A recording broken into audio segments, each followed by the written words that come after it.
Scared Stiff Part 6. Callie knew this wasn't going to end well at all. Jimmy was swearing at her, never a good sign, and it was taking everything she could do to stand her ground, as he was pushing against her, red hot with an unjustified anger.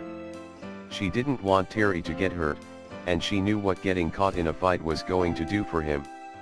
While he hadn't come around the house before, she had been in touch with him and knew he'd finally found work and was trying his best to start a crime-free life, a challenge for anyone with a prior criminal record. Terry's mistake was a result of just trying to escape a difficult home life, and he'd been certain that if he'd been successful with the robbery, he'd have enough money to leave home and have a fairly comfortable existence. The problem was, he was only 15 at the time, and who would rent anything to a kid like that? Terry stood, holding up his hands in a defensive gesture, trying to get the younger boy to calm down. "I don't want any trouble," he said quietly, trying to ignore the way his heart was hammering with a mix of adrenaline and anger. He was not the same boy who first went to prison. He'd grown, learned that fighting was not the way he wanted to get ahead, and there was no way he'd go back. He had to defuse it somehow. Jimmy wasn't in the mood to talk, though. With a snarl, he shoved Callie roughly to one side, and Terry's instincts kicked in.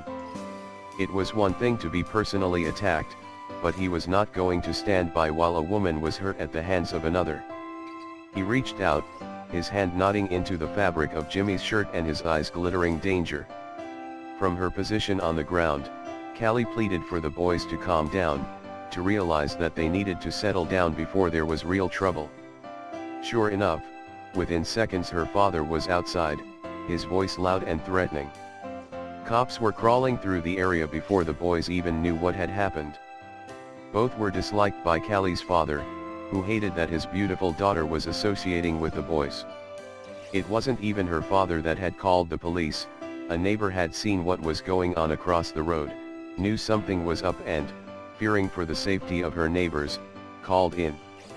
Callie froze, tears streaming down her face. She knew Jimmy was going to have a very difficult time explaining his behavior away this time. He was already on the police radar for prior complaints of creating disturbances and assaults, and while there were never any formal convictions, the cops always kept an eye on the young man.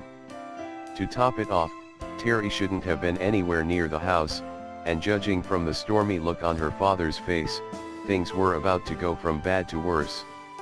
She was sure her father thought that she invited Terry to the house, and Jimmy just came along at the right time. Her father had had several conversations with his daughter about Jimmy's volatile nature, which he'd seen on display only once, but that was enough for the longtime police officer.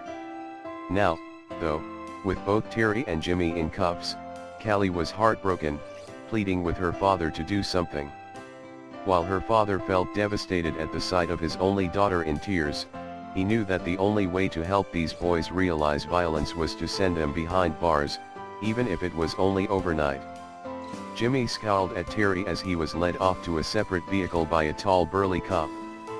For his part, Terry seemed overly calm. It had suddenly hit him that since Jimmy had made the first move, he may very well be given a bit of leniency as a result of self-defense. He suspected the younger man was going to be in for a shock when he spent the night behind bars, not knowing of Jimmy's background. Jimmy's mind was whirling. He wasn't even sure who to call. He could have called his uncle, basically, his adopted father, but he suspected that his uncle had long grown weary of Jimmy's behavior, as Jimmy's temper had become a running habit in the home. There had been times where Jimmy had even exploded against his uncle, much to his own detriment. His uncle, who'd long been accustomed to his brother Robert's antics, had subdued him quickly every time, usually with Jimmy's face suddenly meeting the floor and all 200 pounds of his uncle on top of him, unmoving until the young man would calm down. Now, Jimmy was scared, wondering what was going to happen next. He didn't have to wait long. Before, his uncle or aunt had gotten him out fairly quickly, but this time, there was no release into the comfort of his own home. His uncle made it clear when he came to the jail, Callie had called him immediately and said that Jimmy could sit behind bars and calm down until he got the message that violence was not the way. Jimmy had been stunned by that.